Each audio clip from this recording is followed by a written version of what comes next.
It was a quiet morning on the ranch, the kind of stillness that only wide open spaces could offer.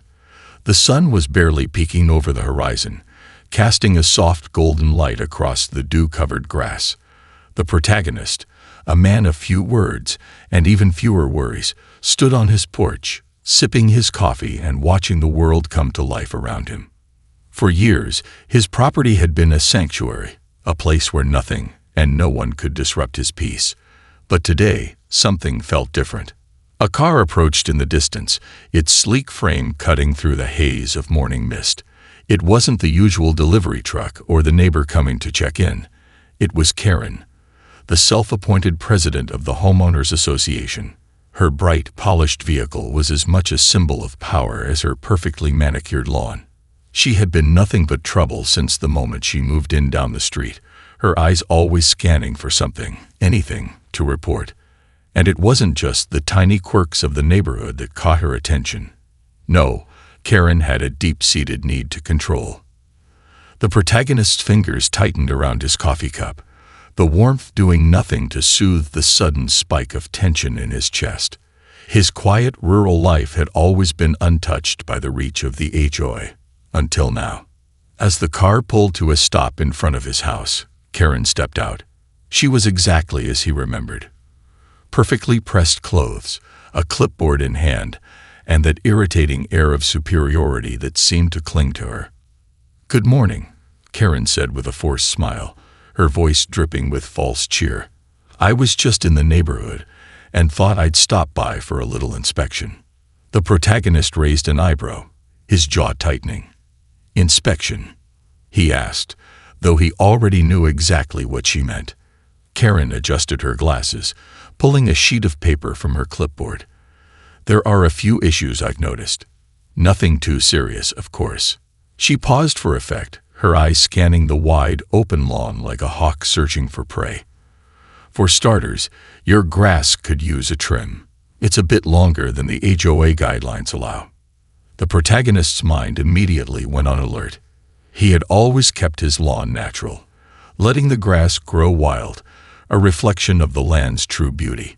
It was part of what made this ranch his choice, his rules. He had never cared for the regimented, perfect lawns that Karen seemed to adore. "Is that all?"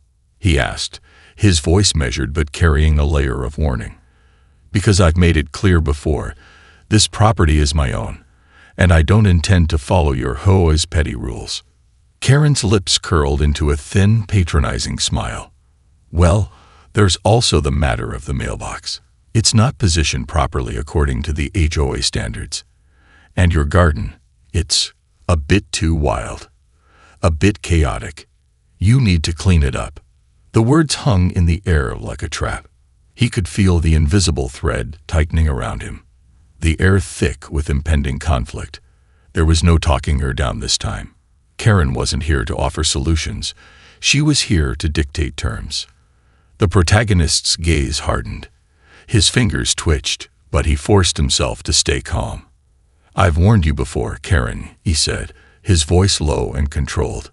"Stay off my property. My land is my own, and I'll run it however I see fit." But Karen wasn't done. She leaned forward, her eyes flashing with a cold determination.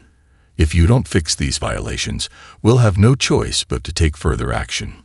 Fines, legal fees, and—" She paused, her grin widening just a little. "Perhaps some public embarrassment." His pulse quickened, the threat ringing in his ears. Public embarrassment. She thought she could destroy his reputation with a few well-placed lies. It was then, in that moment, that something inside the protagonist snapped. Without another word, he turned, slamming the door behind him. Karen's laughter echoed faintly through the wood, high, cruel, and self-satisfied. But in that laugh, he heard something else, something he hadn't expected. It wasn't over, not by a long shot. He stood there for a moment, staring at the door. A heavy silence filled the room, but his thoughts were already racing. Karen had no idea what he was capable of, what lengths he'd go to in order to protect the land he had fought so hard to keep. He exhaled, his eyes narrowing as his mind began to work. She had made a fatal mistake. And now, it was time to show her what happens when you push too far. The next morning, the silence that hung over the ranch was broken only by the low hum of distant farm equipment and the occasional rustle of wind through the trees. But for the protagonist, that morning brought more than just the usual sounds of rural life. It brought an unmistakable sense of foreboding. As he stepped out onto the porch, the sun now fully risen, he noticed something that made his stomach churn. A white envelope, wedged into the front door. His heart skipped a beat. He knew exactly what it was. The HOA. He pulled it from the door with a sense of dread, tearing open the seal with mechanical precision. The letter inside was formal, too formal. The bold black letters screamed at him from the page. Final notice. Violations of HOA rules and regulations. The words blurred together as his eyes scanned the document. It was as if the HOA had taken everything Karen had mentioned in their last encounter and added more absurdities to the list. The slight curve of his driveway was apparently a hazard. His barn's color was out of compliance. And of course, his garden, which was too wild for Karen's tastes, was deemed a visual nuisance. A fine had been issued for every single violation, and it didn't stop there. The letter went on to threaten legal action, escalation of fines, and public reports to the media if immediate action wasn't taken. The message was clear: comply, or face the full weight of the HOA's wrath. The protagonist's grip tightened on the paper, crumpling it slightly as his anger surged. For years, he had lived peacefully on his property, minding his own business. But this was an act of war. His pulse quickened. Karen was not only relentless, but she was now attacking him where it hurt most: his autonomy. This wasn't about grass or mailboxes. This was about control. She wanted him to bend to her will, to play by her rules. But he wouldn't. The protagonist stormed into his home, pacing back and forth. His boots hit the wooden floor with a sharp, echoing sound that only added to the mounting tension inside him. His mind raced through the possibilities. He could fight back legally, but that would drag things out for months, maybe even years. He could remove the garden, trim the grass, make things presentable, but that would mean surrendering to Karen's control. That was not an option. Then a thought struck him. Something darker, something far more satisfying than any legal victory. What if he didn't comply? What if he didn't just fight back? What if he made Karen wish she had never set foot on his land? The idea sparked in his mind, and it was as if the clouds parted, revealing a new clarity. He knew exactly what he had to do, but it wasn't going to be simple. It would take time, patience, and careful planning. He would need to make sure Karen felt the consequences of her arrogance. The protagonist walked over to the window, gazing out at the sprawling acres of land that had been his sanctuary. His sanctuary. He thought about all the years he had spent here, freed from the influence of outside forces. The ranch was his refuge, his place of peace, and now it was time to defend it. He made a decision. He would no longer let Karen and her HOA push him around. But this wouldn't be a direct confrontation. Oh no, he wasn't going to give her the satisfaction of a simple argument. This was going to be something far worse for her. With a cold smile, he turned toward the door. It was time to make a change. Time to take the first step in a plan that would forever alter the power dynamics between him and the HOA. And it would all start today. The morning after receiving the HOA's ultimatum, the protagonist stood at the edge of his property, staring at the land he had called home for years. The horizon stretched endlessly before him, an open canvas for whatever he chose to paint. The land was his to command, and Karen and the HOA would soon learn just how far he would go to keep it that way. His mind raced as he considered his options. He could file a counterclaim, get tangled up in legal jargon and drawn-out battles.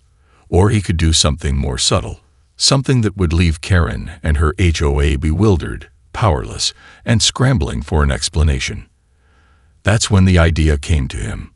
It would be slow, methodical, subtle at first, but it would grow. spread like wildfire, until it consumed everything they thought they knew about him, about his ranch, about what they could control. The protagonist stepped back from the edge of his property and returned to his workshop. There, under the dull light of the hanging bulbs, he began assembling his tools. No longer would he simply be the quiet ranch owner. Now he would become the architect of something far more powerful, and something Karen could never hope to control: the illusion of danger. He spent the next several days carefully crafting his plan. First, it was the basics: a network of subtle, almost invisible tripwires, placed with precision in areas where Karen and her HOA members might tread. These were harmless, but they'd create an unmistakable tension in anyone who ventured too close. He was careful to make them look real, too real. Old military surplus traps, pressure plates, and warning signs began to accumulate in his workshop, each one more elaborate than the last. Each piece of his plan was a small step toward turning his peaceful ranch into a fortress of chaos. The protagonist's hands worked tirelessly, his focus unshakable. As the days passed, his ranch began to subtly transform. The grass remained wild, but now it was interspersed with small, camouflage devices that would trigger harmless but unsettling noises or sudden bursts of flashing lights.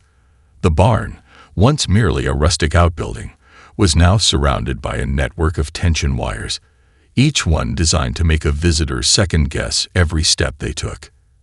And the mailbox, it would remain for now. But every time Karen or one of her HOA cronies visited, they would notice something out of place. An unusual marker here, a misplaced sign there, little things that would build the sense that something wasn't quite right. At night, as the work continued, the protagonist began to feel the thrill of what he was creating. He wasn't just preparing a defense.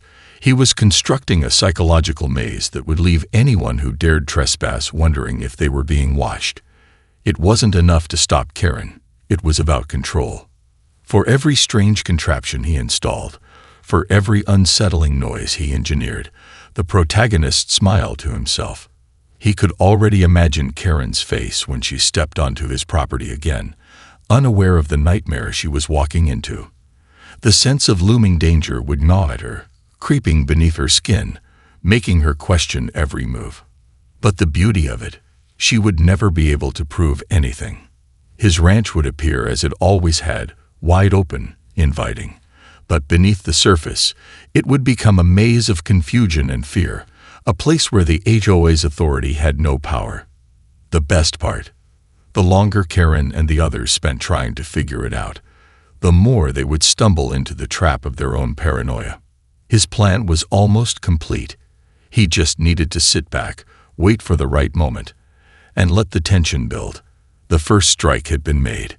Now, the chess game had begun. Days passed since the protagonist had set his plan into motion, and with each passing hour, the tension in the air seemed to thicken, palpable and electric. His ranch, once a peaceful expanse of untamed nature, had subtly transformed into something darker. There was an unease that hovered just below the surface, a feeling that something was off, though nothing could be directly pinpointed. For the protagonist, the silence was both exhilarating and maddening. He knew it was only a matter of time before someone would cross the invisible line he had drawn. That moment arrived when Karen appeared on the horizon once again. This time, however, she wasn't alone. Her usual smug demeanor had been replaced with a sense of purpose, and she had brought the full force of the HOA enforcement team with her. Their truck rumbled up the dirt road, tires kicking up dust as it pulled to a halt in front of his house.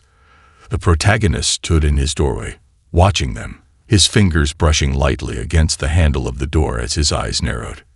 Karen stepped out first, her heels clicking against the gravel with a sharpness that echoed through the still morning air. She glanced around, her gaze sweeping over the land as if looking for something specific, something out of place. The two HOA enforcers followed behind her, their expressions tight, their postures stiff. The tension between them and the ranch owner was palpable, the air thick with unspoken words and bitter history. "Good morning," Karen said, her voice syrupy sweet, but laced with the underlying threat. "We've come for another inspection. I trust everything is in order." The protagonist's lips curled into a tight smile, though there was no warmth in it. "I've been expecting you," he said, stepping out onto the porch, his boots creaking against the wood as he did. He knew this was going to be the moment when Karen would discover just how much had changed. He could see the shift in her posture, the subtle change in her expression as she glanced around.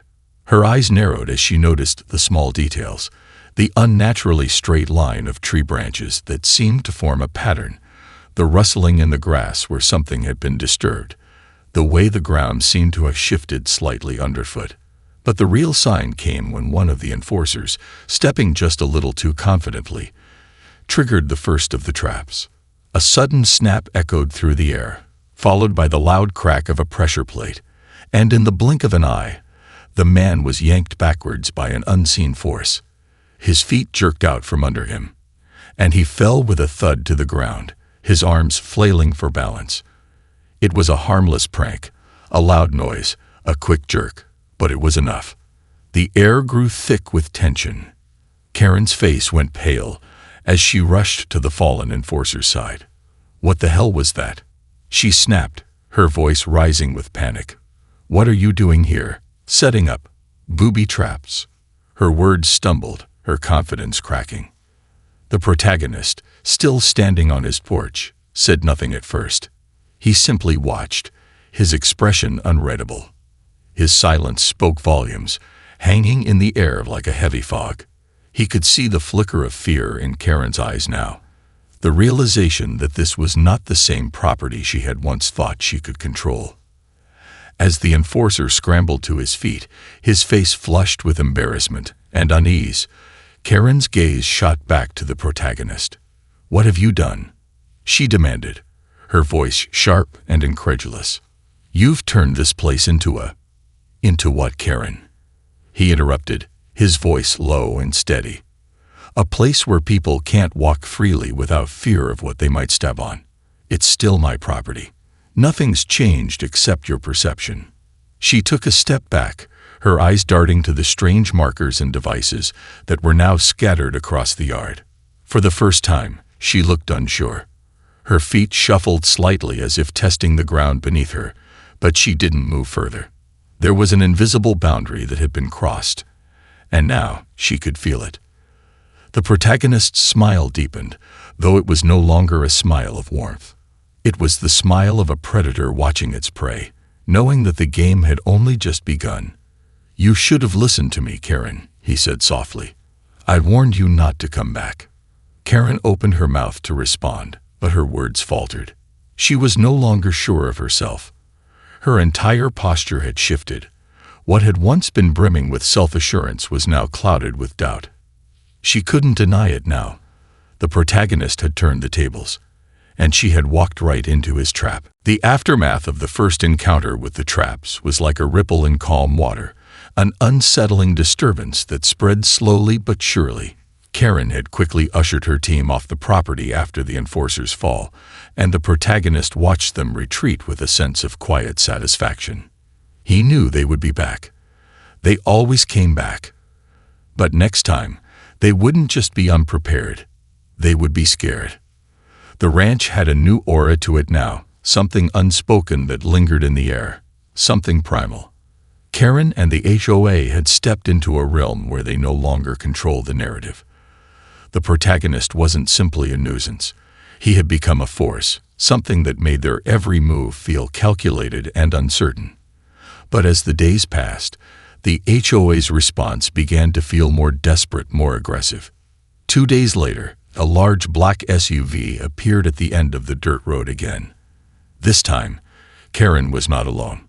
She was flanked by 2 unfamiliar faces, stoic, professional-looking individuals who carried a certain sharpness about them. The protagonist watched from his porch as they exited the vehicle. The 2 enforcers were dressed in dark suits, their eyes scanning the land with an unsettling intensity. This was no longer about complaints over a lawn or mailbox. This was personal. They had come to end this. Karen stepped forward, her face tight with restrained fury. "This has gone too far," she said, her voice steady but laced with anger. "You've made it clear that you won't comply, and now it's time to bring in the big guns. These men are experts. They specialize in property disputes, those who think they can outwit the system." The protagonist stood up from his chair and walked down the porch steps, each step resonating with purpose. He made no effort to hide his smirk as he approached. "Is that so?" he asked, his voice calm, almost bored. "And what exactly are they going to do?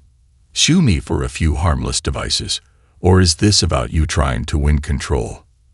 The two men behind Karen remained silent, their eyes never leaving the protagonist, studying him as if he were an animal in a cage. The tension between them was palpable, crackling with a dangerous undertone. Karen continued, ignoring his mocking tone. "We're taking this to the next level. You've been warned, but since you want to play games, let's see how you handle real professionals.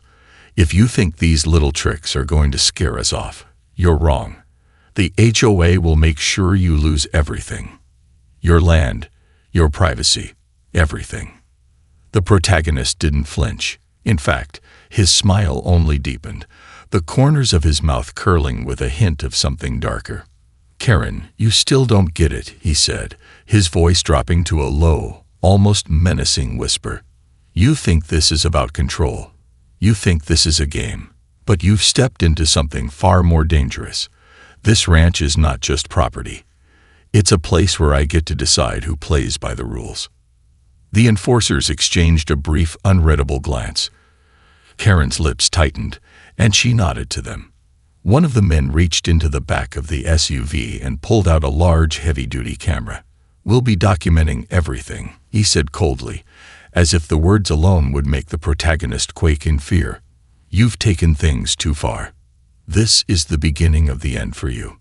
The protagonist didn't respond immediately. He merely stood there, his arms crossed over his chest, watching them, analyzing their every movement. His mind was racing, but he kept his expression calm, like a chess player anticipating the next move. He could feel the anger boiling beneath the surface, but he knew it wasn't time to strike yet. No, this was about patience, about pushing them just a little further. Karen's gaze shifted from the camera back to the protagonist. "We'll see how long you last," she said, her voice now hard with finality. She turned toward the enforcers. "Let's get to work." But as they began to walk toward the area near the barn, the protagonist finally spoke again, his voice cutting through the tension like a blade. "You're still making a mistake, Karen. You're walking into my web. And this time, there won't be any way out." The words hung in the air, and for the first time since Karen had arrived, she paused. A flicker of uncertainty crossed her face, a fleeting moment of doubt that betrayed her cold exterior. But she quickly masked it, turning away from him to continue the inspection. The protagonist's eyes narrowed as he watched them. The time for subtlety was over. The next move would be more than just traps and distractions. No, this time he was going to push them into the deep end, where even Karen's composed demeanor couldn't keep her afloat. The morning sun beat down mercilessly, casting long shadows over the protagonist's land, where the subtle dance of tension was now in full swing. He watched from his porch, his arms resting casually across the railing, as Karen and her hired professionals set up their cameras, measuring devices, and notepads with deliberate efficiency. He had expected this moment, the escalation. But what they didn't know was that their arrival would mark the beginning of their undoing. The protagonist had not planned for this confrontation. No, this was something more. He had waited for the exact moment when they would feel secure, when they would think that their intimidation tactics had put him on the defensive. The fact that they brought in experts told him everything he needed to know. They were desperate. They thought they could break him with bureaucracy and legal threats. But this was his ranch, his rules. And for the first time, the roles had shifted. Karen, her heels clicking sharply on the gravel, turned to one of the enforcers. "Set up the perimeter sensors," she instructed, her voice tight. We'll document everything and find out exactly what he's hiding. Let's see if we can make a real case out of this." The enforcer nodded, his face expressionless, and began walking toward the eastern edge of the property where the barn stood. It wasn't just about the land anymore. It was about sending a message to the HOA, one they wouldn't be able to ignore. The protagonist watched them from a distance, his gaze sharp as they moved closer to his traps. They were so confident, so sure that their expertise would expose him as nothing more than a stubborn homeowner, but they were walking straight into the heart of his plan. He had anticipated their every move, every decision they would make. The enforcer who had fallen earlier was clearly uneasy, glancing around nervously as they approached the barn. The tension in the air thickened, and the protagonist could feel it. A tightening in his chest, the adrenaline rush that came when you were in control of the game, not the one playing by someone else's rules. As the group neared the barn, the protagonist let out a soft breath and gave a barely perceptible nod. He had set the next part of the trap in motion, and he knew it was only a matter of time before the cracks in their confidence began to show. Suddenly, the enforcer who had triggered the trap earlier froze. A loud snap echoed through the air, followed by an unsettling rumble beneath their feet. A section of the ground in front of them shifted, revealing a small pit that had been concealed beneath the earth's surface. The pit wasn't deep, just enough to rattle their nerves, but it was enough to give them pause, enough to plant doubt in their minds. "What the hell?" one of the enforcers muttered, his voice tinged with both confusion and fear. The protagonist allowed himself a small smile as he saw the enforcers exchange nervous glances. It was exactly what he had hoped for, a subtle reminder that his land was no ordinary place, that it had been transformed into something else entirely. He had designed each trap to unsettle them, to plant seeds of doubt in their minds, making them question the very ground beneath their feet. Karen, however, was not so easily deterred. She stepped forward, her face tight with determination. "It's just a pit," she scoffed. "We're professionals. We're not afraid of a little scare tactic. We've dealt with far worse." But her words lacked conviction. The sharp edge of her authority was dulling, and it didn't go unnoticed by the protagonist. He could see it now, the cracks in her confidence. The longer she stayed on his property, the more unsure she became. As Karen moved to inspect the pit, the protagonist's gaze remained fixed on her. She was so focused on proving she wasn't intimidated, so desperate to maintain control, that she didn't realize the real danger was not in the pit, nor the traps, but in the psychology of it all. Every little incident, every strange occurrence was part of a carefully constructed web designed to unravel her sense of authority. The tension stretched taut like a wire, and the protagonist could feel the moment of reckoning drawing near. If he played his cards right, Karen and her team would be trapped, not physically, but mentally, psychologically, in a corner from which they couldn't escape. The more they tried to dominate, the more they would find themselves losing ground. And just as Karen leaned over to inspect the pit, a low growl sounded from the woods behind her. Everyone froze. It was distant, but unmistakable. The sound of something large, very large, moving through the trees. The enforcers stiffened, their eyes darting to the dense forest where the growl had come from. The protagonist remained unmoving, his expression inscrutable, watching as their nerves began to fray. Karen's eyes flicked nervously toward the woods, but she quickly regained her composure, brushing off the sound. "Probably just a bear," she said, her voice a little shakier than before. The protagonist didn't speak, but inside, he felt a rush of satisfaction. The game was no longer about what they could see or prove. It was about what they felt.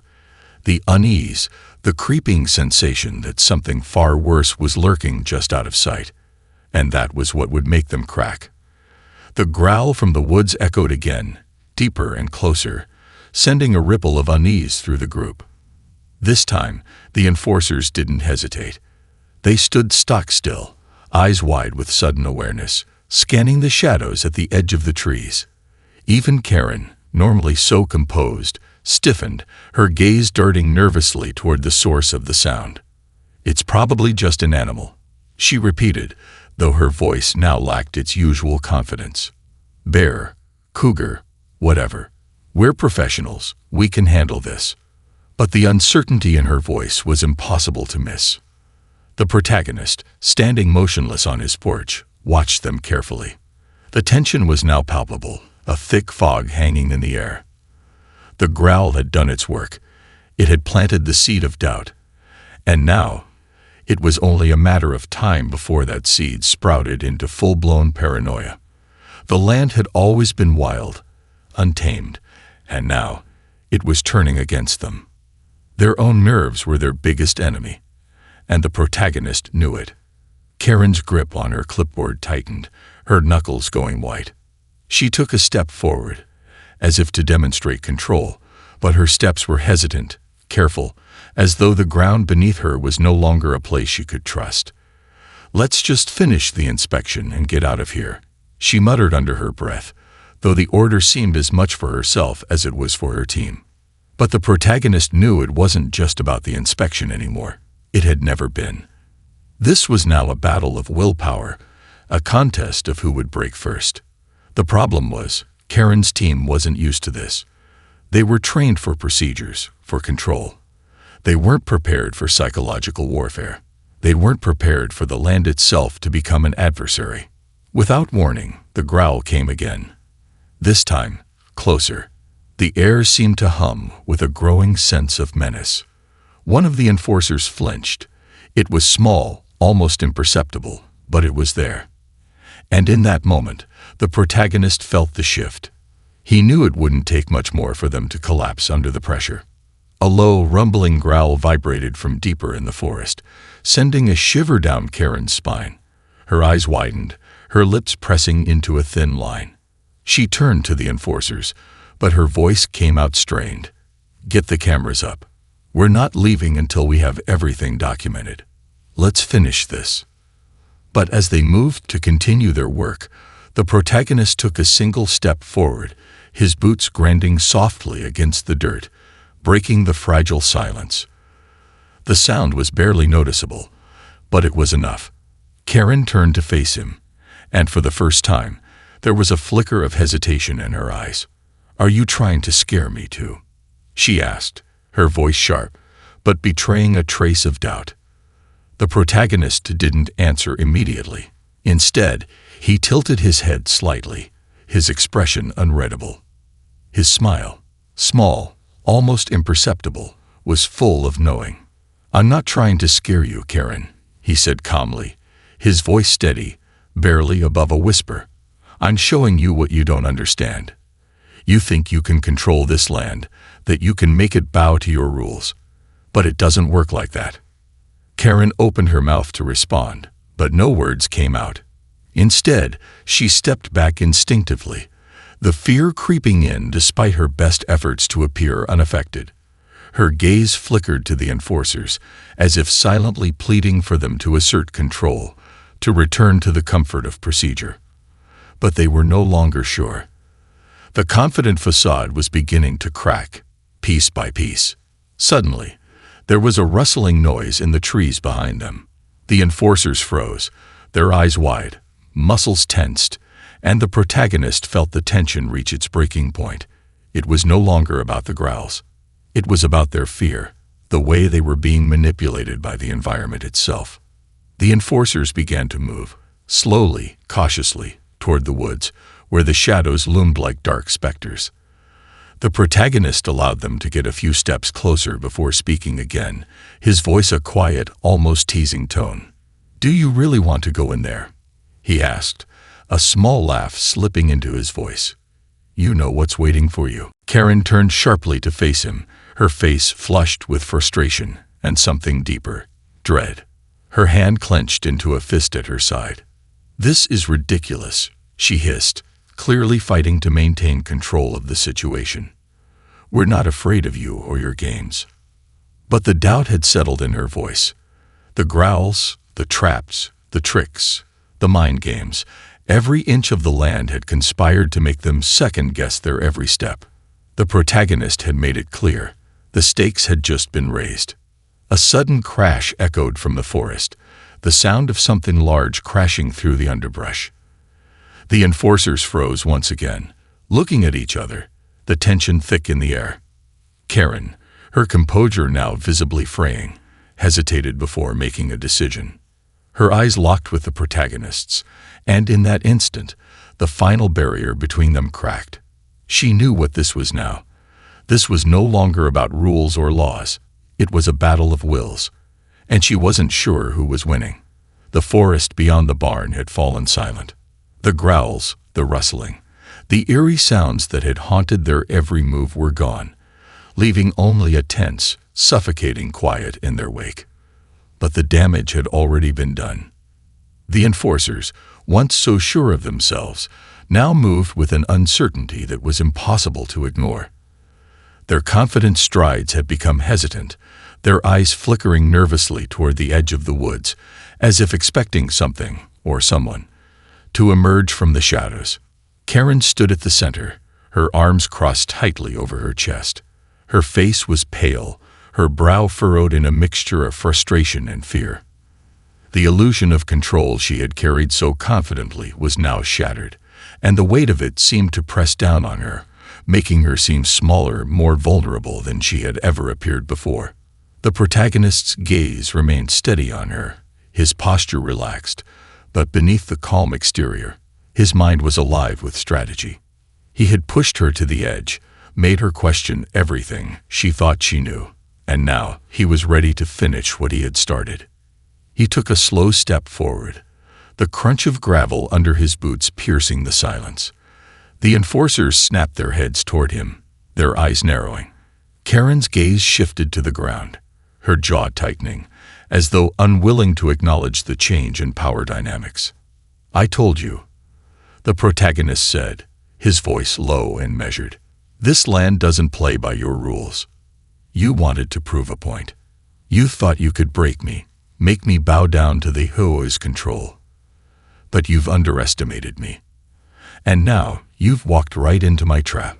Karen's eyes flashed with anger, but she didn't respond immediately. Her lips pressed into a thin line, as if the words she wanted to say were trapped somewhere beneath the surface. The enforcers, meanwhile, had begun to circle, trying to flank the protagonist. They thought they could overpower him, that they could seize control back through force. But the protagonist wasn't concerned about them. His focus remained solely on Karen. "Let's get this over with," she said, her voice finally steady, though it lacked the command it had once held. "You want to fight, then we'll fight. But know this, if we leave here with your land, you will never get it back. The HOA will make sure of it." He gave her a slow, almost pitying smile. "That's the problem, Karen. You're thinking like an HOA bureaucrat. You're stuck in a world where rules and regulations hold the power. But I'm not like you. This land, it's not something you can just take." With those words, he turned his back on her, walking away toward the barn. The enforcers didn't move immediately, unsure of how to proceed. Karen hesitated, her eyes flickering between her team and the protagonist. The silence stretched, becoming unbearable. Then, the ground beneath her feet began to rumble again. At first, it was a subtle tremor, like the deep hum of distant thunder. But then, it grew, a powerful vibration that reverberated through the earth and rattled the air around them. The enforcers stumbled, their faces now filled with panic. "What the hell is that?" one of them muttered, his voice cracking. Karen's gaze darted toward the barn, but she saw nothing. The trees surrounding them were still, their branches unmoving. But the sensation in the ground, the building pressure, was unmistakable. It was then that they heard it. The low groan, the creaking of metal, the grinding of gears. A large rusted contraption suddenly emerged from beneath the barn floor. It was a massive, intricate system of pulleys and levers, all connected to a series of chains that stretched outward, disappearing into the earth. The machine was old, perhaps older than anything they had seen on the property, but it was functional, and it was moving. The enforcers took a few steps back, their eyes wide with disbelief as the machine rumbled to life. sending shockwaves of vibration through the air. The protagonist, now standing at the edge of the barn, turned to face them, his eyes gleaming with an eerie satisfaction. "This," he said, his voice cutting through the chaos, "is the real reason you're here. You thought it was all about paperwork, about some simple disputes. But this land, it holds something far more powerful, a history you can't begin to understand." Karen stood frozen, her face draining of color as the machine's chains continued to move, pulling something large from beneath the earth. It was too late for her. The game had changed. She could see now that she had underestimated not just the protagonist, but the very land she had sought to control. What she had once believed was a simple dispute had turned into a revelation of something far more dangerous, more entrenched in the very soul of the ranch. As the machine came into full view, it revealed its purpose, an enormous ancient gate that opened into a vast, hidden chamber beneath the earth. The protagonist stepped toward it, his expression now one of finality. "This is my land, Karen," he said softly, his gaze unwavering. "And now you see exactly what you've been poking at all this time. This isn't just about HOA regulations. It's about legacy, and you'll never break me." The enforcers exchanged a look, fear creeping into their eyes as they realized they had walked into something far beyond their control. Karen's lips trembled, but she said nothing. The silence between them was deafening. And then the protagonist turned, his back to the machine, his voice almost a whisper. "It's over."